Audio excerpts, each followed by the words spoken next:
Welcome to Walpole Five-0. I'm Chief John Carmichael. Today is June 20th, 2017. And before we get into the log entries, a few announcements to make. Our first Walpole Police Youth Police Academy will start next week. That's going to be June 26th through the 30th. We actually have our orientation, which will be tomorrow night here at the police station.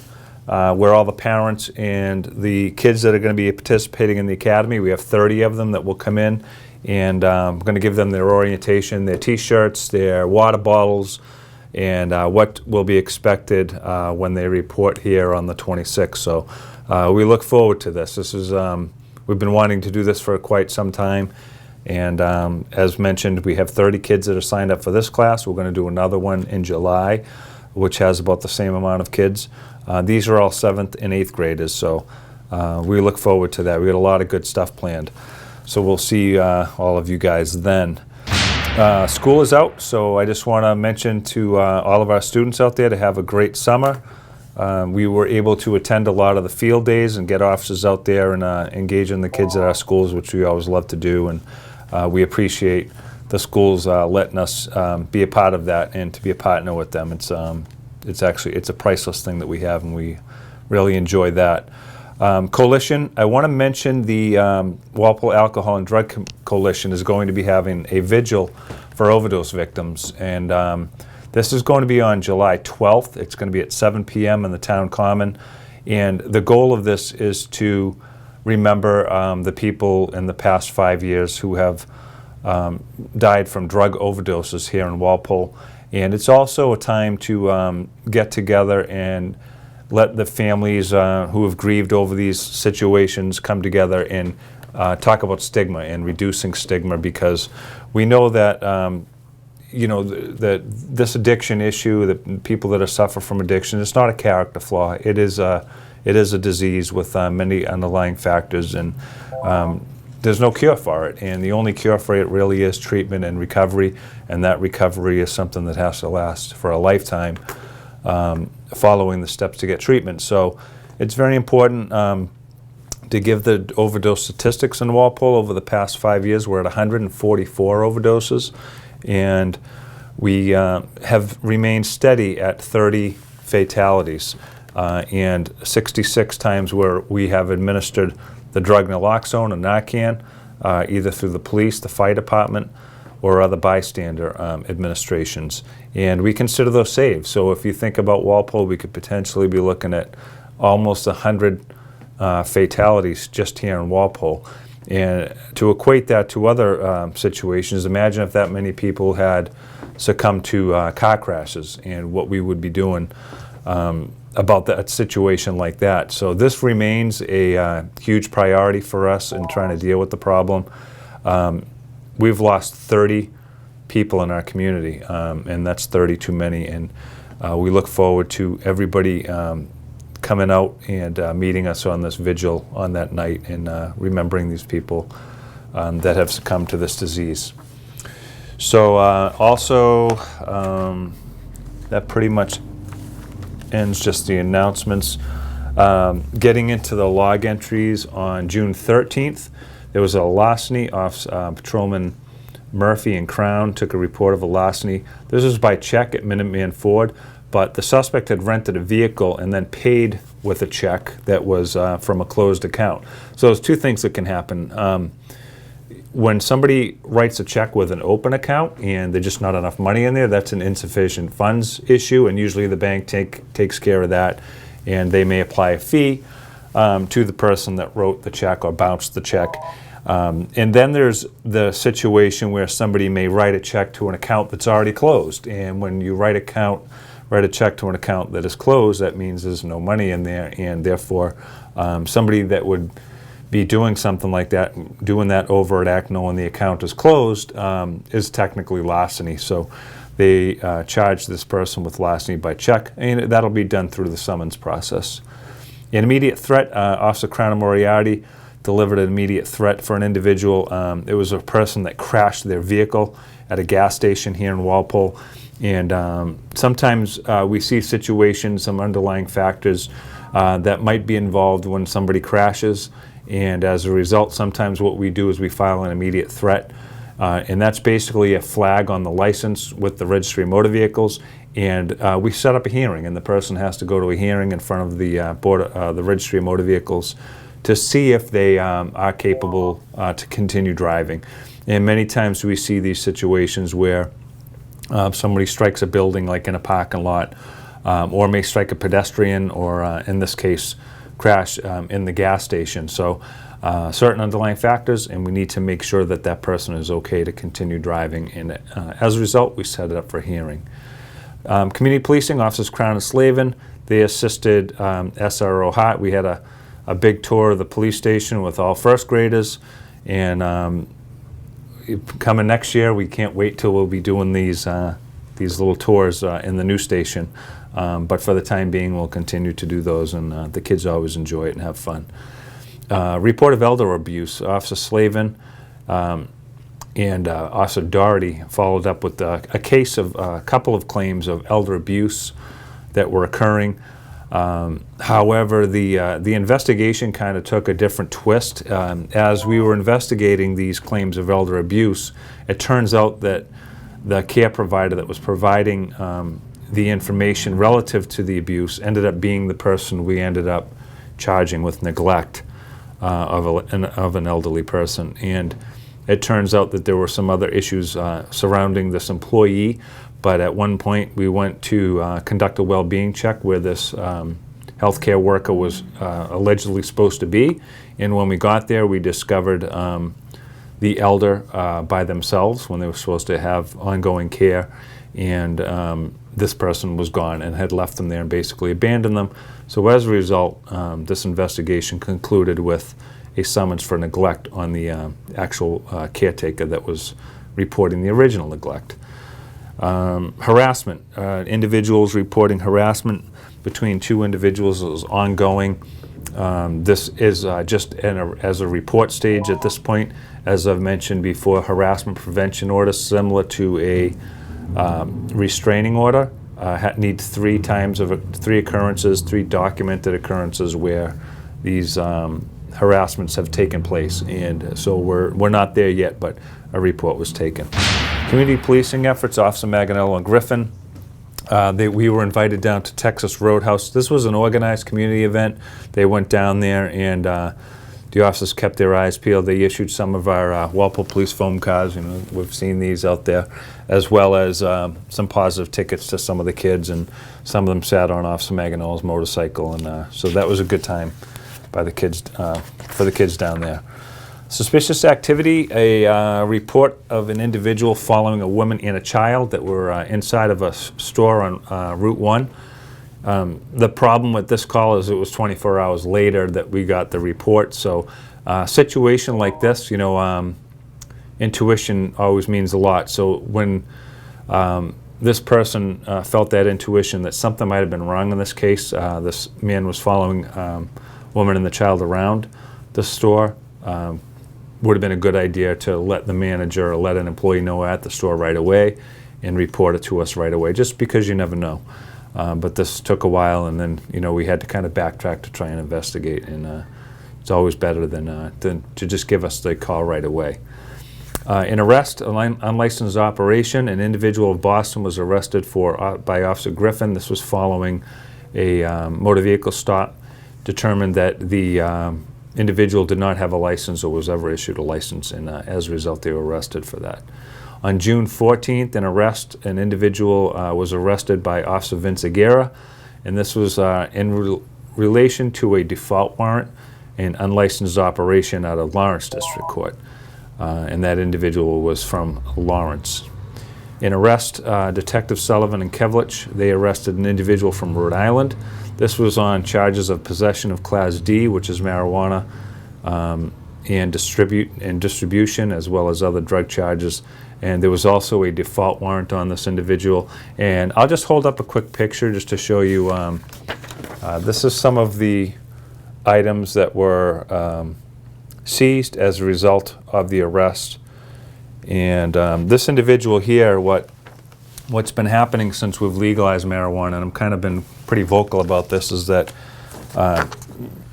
even though you can have certain amounts of marijuana, you can cultivate marijuana in certain ways, you still cannot deal it. You still cannot deliver it. You can't accept remuneration if you do share it.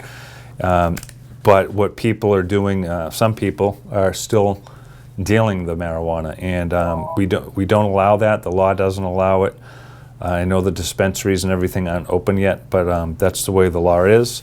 But this individual, just to demonstrate some of what we're dealing with, had about 5 ounces of marijuana, and also had the edible candies that I talk about so often, lollipops, gummy bears, cupcakes, chocolate, and vape oils, which are actually a Class C substance in Massachusetts, in the same class as, say, a drug such as Vicodin. The individual also had over $500 in cash, cell phones, scales, you name it. The things that an individual in the trade of dealing drugs would have. In addition to this individual also had oxycodone, which, you know, as we mention a lot of times, and I say this a lot, people that are dealing drugs aren't always just dealing marijuana, or they're not always just dealing oxycodone. They deal drugs, and this is the case that we dealt with here. We did purchase and recover some marijuana products and Class C products, oils and THC oil and edibles, but we also recovered oxycodone, which is a Class B substance in Massachusetts, also known as Percocet. So that's what we're dealing with. You know, drugs, money involved with it, and usually these individuals also have past history of distribution. So great job by Detective Sullivan and Detective Kevlich on that case. So getting into the next one. On June 15th, a B&E breaking and entering. This occurred at the Gulf gas station. This is the one on Main Street up by Country Kitchen. Patrolman Haber was actually on patrol on the midnight shift, and he discovered a front door was smashed by a rock. We did call out K-9. Detectives also responded, and they processed the scene. And the K-9 did initiate an initial search, and then that kind of just ended, and usually what that means is the individuals got into a vehicle, and this was confirmed by the video surveillance, which we were able to obtain. And it appears that these two individuals are both white males. The vehicle appears to be a dark, maybe newer model, like Honda Accord or perhaps a Toyota Camry. I do have a bulletin. This is one of our detectives' bulletins on that. And I'll just hold that up. And so these individuals broke in there, and once they had gained access, they did steal about 25 cartons of cigarettes, mostly the Newport brand, and some cash that was in the cash register. So one individual was wearing a baseball cap, as you probably saw. The other individual has a hoodie on. One's kind of heavy set. And we send these bulletins out just in case somebody may recognize them, the vehicle, their MO, or whatever else. And I know sometimes the pictures aren't so clear, but sometimes just showing these will help somebody jog their memory, and they may know who they are. And so we put it out there. So that investigation continues. An arrest, assault and battery, just happened right about the same time as we had this reported, or we discovered this break-in and entry, but two individuals were fighting. Officer Haber, Giblin, and Vince Aguero went down there. They took an individual into custody after the victim stated that the suspect had grabbed another individual by the hair and threw them down. So as a result, we made an arrest on this, and that person was charged with assault and battery. Suspicious person, officers responded to a bank for a report of a suspicious male in the parking lot who was walking around, pacing the area over towards the ATM machine and back to the parking lot. I actually like when these types of calls come in, because people are obviously, somebody was being aware of their surroundings and paying attention to what's going on. It turns out this individual was just waiting for an Uber vehicle to come pick them up. But it's great that these calls come in, because I can't tell you how many times we've actually had robberies, even bank robberies, where The individual, and in particular, one bank robbery we had, the individual was there for about 45 minutes before they actually finally decided to rob the bank. And when we looked at the surveillance video, we saw them pacing back and forth, probably waiting for the bank to have certain amount of people or the lesser amount of people in there that they could, or they may be just contemplating, how nervous they are and getting ready to go in and hit a bank. But in this case, it's great that people called and reported that. We've had others where I know at one time one individual actually put a Spider-Man mask on in the foyer of the bank, and people actually observed this individual put the Spider-Man mask on. That individual ended up fleeing and running away out of the bank, and then nobody reported it to us for about an hour later. So it's suspicious activity. You always hear the old, if you see something, say something, and in this case, we're glad they did, because they were good observations in this case. House check. Officers were checking on a house. The individual, there was a contractor there that had set off the alarm, but while they were there, the individual had found some ammunition inside the fireplace, inside a Pringles box, and the officers, Officer Giblin, took the ammunition and turned it into our armorers. Probably not a good idea to have ammunition in the fireplace, but this, any event, the contractor found it and he turned it over, and we gave it to the armorer. Field day activities, I mentioned that school's out, vacation's out there, but we also attended the field day events at the Education Cooperative on Mansion Drive, and that's just a wonderful place, and we love going down there to visit, and we have a great partnership with them, and it was a great time by all. And we also wish the kids down there a great summer as well. Erratic operation. Dispatch received erratic operation on Elm Street. Officer Moriarty located the vehicle. They were down by Turner's Pond. He executed a motor vehicle stop, and the operator turned out to be fine. So in this case, many times you think it might be an impaired driver, but Officer Moriarty checked them out and they were fine. A parking complaint. Officer Moriarty also checked with residents on Bullitt Street regarding parking complaints. They were having a party at the house, and not a whole lot of places to park, but everybody down there worked together and made sure that all the cars were in an area that they weren't going to obstruct the motoring public, so that worked out well. Walk away. Longview Farm, student walked away from Longview and then refused to go back to the van. This was a case where the officers went down and talked with that student, were able to walk them back to the van and get them to go back peacefully, so it worked out. A larceny. This was at a Route 1 location. An individual from Dorchester will be summoned.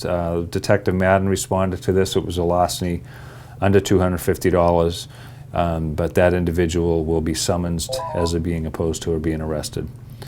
Disturbance. This was on Union Street. It was a verbal argument. Officers went down there. It sounded like it was a loud argument in the beginning, but officers went down. They were able to meet with both sides, mitigate it, and peace was restored between the two individuals. Suspicious persons. Officers went up. There were people that were knocking on doors, checking around. Officers ended up finding two individuals from Stoughton who were apparently looking for their dog. We do encourage people to call on these, because sometimes that could just be a cover for something else. Many times people will knock on doors prior to breaking and entering, and if nobody answers, they may enter. So you don't know what their intent really was, but in any event, it's great to call anytime there's suspicious persons. We'd rather check them out rather than something else, finding something else wrong later. Sign struck. This was a stop sign, Old Post Road and Polly Lane. Somebody struck it in a hit and run and knocked it down. DPW is notified. If anybody knows anything on that, we would appreciate it. As you know, the town has to now pay for that damage. After hours, so Officer Percicanti and Officer Pallon spoke to an individual from Billerica who was in the Bird Park parking lot on Walcott Ave. This was at like 9 o'clock at night. The park does close at dark, and so the officer sent him on his way. And mostly because it's not like that individuals from East Walpole, they're just milling around down in Bird Park in East Walpole when they're from Billerica, and so they just kind of moved him along. Marijuana offense, Officer Doherty located the vehicle on Rhodes Ave. Officer Murphy also responded. They discovered multiple people using marijuana in violation of the not only the open container of marijuana that we have now, but public use as well. So they gave them a civil citation for that. A ride-along. Officer Perch Conte conducted a ride-along with the Walpole High School junior, and the ride-along went very well. They were able to assist officers on multiple calls, do attempted warrant services, and conduct motor vehicle stops. So the student got a full experience of this. This is part of our ending of the Student Police Advisory Council. So this is the group that we have from the high school that are freshman to senior. We have kids from each grade that participate in the Student Police Advisory Council, and part of their time with us during the year is to go out on ride-alongs, and so this is one of the students that went out, and hopefully they had a great time. On June 17th, an arrest at Cedar Junction. MCI Walpole reports a female visitor had 4 outstanding warrants. Essentially what happens is when people go in there to visit an inmate, they are put through a background check, and sometimes these warrants pop up. This individual had 4 warrants out of New Bedford, and as a result, officers respond there and place that individual into custody. And because they're default warrants, certain default warrants, the individual was held without bail, so they couldn't. Basically, they've already set up the tracking of not showing up for court, so that's why the default issues. And as a result, there was no bail on this arrest until they appeared in court. Breaking and entering. This is for a smash and grab of a motor vehicle at the Red Wing on Route 1. And Officer Murphy did the investigation, and he's followed up with some video. I think I have a picture of that, yeah. So this is a B&E to the motor vehicle. I'll hold that up. This occurred at the Red Wing, as I mentioned, and it looks like this individual here went up, smashed the window, and stole some items from the inside of that vehicle. But the suspect appears to be black or Hispanic male in the 30s or 40s. They were wearing light tan pants, a dark colored t-shirt, black sneakers, and a black baseball cap. Looks like the individual left in a black 4-door sedan. Did have chrome trim and a real spoiler on the vehicle. No vehicle registration plate. Tried to get that off the video surveillance. However, nothing on that yet. But if that individual or that vehicle jogs anyone's memory, as always, we appreciate any calls on that, and that would be to the detective division. So moving on, we got the smash and grab, and on June 17th, an intoxicated person, we got a report of 2 intoxicated people walking along the roadway. This was in West Walpole. Not sure how the caller knew they were intoxicated, but as a result, Officer Bethany went up there. They were gone on arrival. We didn't locate them and moved on. Also on June 17th, we had a series of block parties throughout Walpole. Officers did conduct some community policing throughout the shift, and they gave out several phone calls as well as positive tickets. And some people invite us to these, and we really appreciate that. The officers just stop by the block parties. The kids will get in the cars and turn the lights on and put the siren on and that kind of stuff. And the officers hand out the phone calls and positive tickets. So it's a good time. We always appreciate that, and it lets the officers get to meet people in the community and everything. In arrest, Officer Parlon and Officer Haber, they conducted a warrant sweep. That did result in 1 arrest of an individual. That was for a default warrant for failing to show up at court for a previous charge. Seatbelt installations. As I've mentioned before, Officer Haber does seatbelt installations, as does Detective Kevlich. They are specially trained to install those seats, and if you have some little ones, and especially even babies, like family who's just coming home from the hospital with a new baby, those go in a certain way. Those go in backwards, and the officers can install those seats for them. and make sure that it's in there correctly to get the most maximum safety out of that seat for the little ones. An OUI, so witnesses report a female had struck a vehicle inside the Clark's Pond parking lot and then fled on foot. This person was reportedly highly intoxicated. Witnesses thought that she was actually going to drive the vehicle into the pond. She didn't, however, she did strike a vehicle in the process.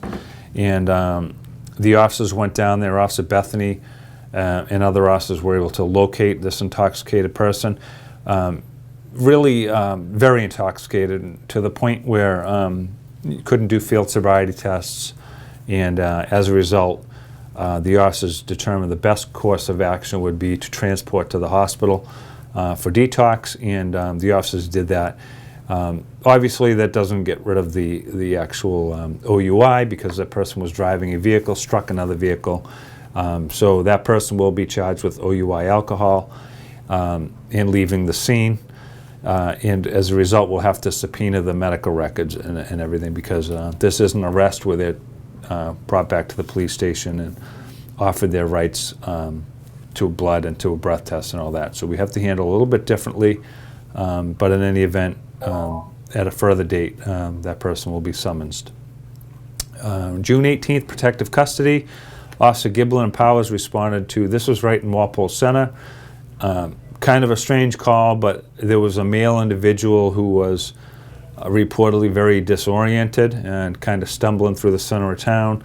When the officers finally caught up with him, he did run on foot through Main Street a little bit. The officers caught up to him, and based on this individual's current state, he stated that he felt that he was drugged, that somebody might have put something in his drink while he was at a party because he had never felt like that before. So what happened is the officers ended up transporting him to Norwood Hospital to get evaluated down there. No crime committed, but something that if the talks come back that something else could have been involved with this, we can follow up further. But in the immediate way to handle this was to get him to the hospital. A disoriented man also right after that. This individual was on South Street. It was an elderly male. He wasn't wearing shoes, and he was also transported to the hospital as he was disoriented. We also were able to locate his family, and that his condition has been getting worse, but what we did do was we were able to add his name to our Safe Return book, which is located in dispatch. And this is a very important program that we have. People that may suffer from certain levels of Alzheimer's or any type of special needs, we have a Safe Return book in the lobby, and basically that has all the person's pedigree information, photographs, where the areas where they might frequent, motor vehicles that they drive, gives us a good breakdown of that individual person. And the book is full. We have plenty of people that may be susceptible to walk away, to wander, and that kind of thing. And this book gives us immediate access to help us find them, have good descriptions and that type of thing. And so the good side of this is that we did have that and added that to our system. Medical, Officer Slavin and Crown responded to Bird Park. The report was for an individual that was nodding off. They were sitting on the park bench. Obviously, could mean several things. Could mean the person's tired. It could mean the person is under the influence of opiates, and they're nodding off to the point where they could overdose. And the officers are very well trained in identifying these things. And in this case, or an average citizen saw this and reported it. It turns out that the person wasn't tired, they weren't under the influence of opiates, but the person was suffering from a diabetic reaction, and which is obviously a severe medical emergency. And as a result, we appreciate that person calling, and that's just a great job. So we appreciate that, and it really helped save this person. And something worse could have happened. Emotionally disturbed person section, Officer Moriarty assisted the ambulance with a Section 12. That's, as you've heard before, those are mental health evaluations, which we, a police officer or a physician can do when people are in an altered mental state. A medical prisoner, the earlier prisoner, the one that was involved in the crash, was going through withdrawals and needed to go to the hospital. So sometimes, the officer's responsibilities obviously don't end right at the scene when they give the field sobriety test and put the handcuffs on somebody. A lot of times these things continue throughout the night, the reports and all the paperwork that needs to be done, but it also the medical wellness of that person as well. So we have to monitor them, and that person was obviously suffering from some withdrawals and had to be transported. Following this, we had an arrest for an OUI. This was a single car crash that was reported in North Walpole on North Street. The vehicle struck a pole, and as a result, officers went down there. They found a dead man. He was under the influence of alcohol. He was issued a field sobriety test, which he failed. That individual was arrested, brought back to Walpole Police Headquarters, and did participate in a breath test, blowing a .08 blood alcohol content, and so that's right at the limit. So the person wasn't that bad, but they were impaired nonetheless and struck a pole. And as a result, will be charged with OUI and marked lanes violation. Protective custody, an abandoned 911 call from West Walpole. 2 individuals were arguing and were intoxicated, and due to medical conditions, they weren't able to walk. So what the officers did is they summoned the ambulance down there. The ambulance responded, and they transported both individuals to the hospital. One was released, one was admitted under the like a protective custody. So good job on that. So that's pretty much all we have this week for Walpole Five-0. I do just want to mention one more thing. I want to congratulate, also, he's known as T Sully from East Walpole. He's a student at Bird Middle School, and yesterday we presented T Sully with a Community Hero Award. And that Community Hero Award was the result of the Bird Middle School being on a field trip last Friday. And while they were on the field trip, one of the other students was suffering an allergic reaction, and this other student carries an EpiPen with them, and this person was suffering from an allergic reaction. The kids became scared. And T. Sully activated himself, and he ended up summoning other kids to go get help from some adults. And in the meantime, he had taken the EpiPen and he had administered that EpiPen to his fellow student. And as we know, anaphylactic shock or allergic reactions sometimes and many times can be life-threatening. And without that EpiPen, that person could literally die from that. And T. Sully, he got right involved with this right away, and you can chalk that up to he potentially saved this his fellow student, his friend's life, and as a result, myself and Officer Hart responded down to Bird Middle School on their last day of school and presented him with a Community Hero Award, and because he is a hero, and we appreciate him doing what he did, and thank you very much for that. So that's it for this week at Walpole Five-0. I'm Chief John Carmichael, and I'll see you next time.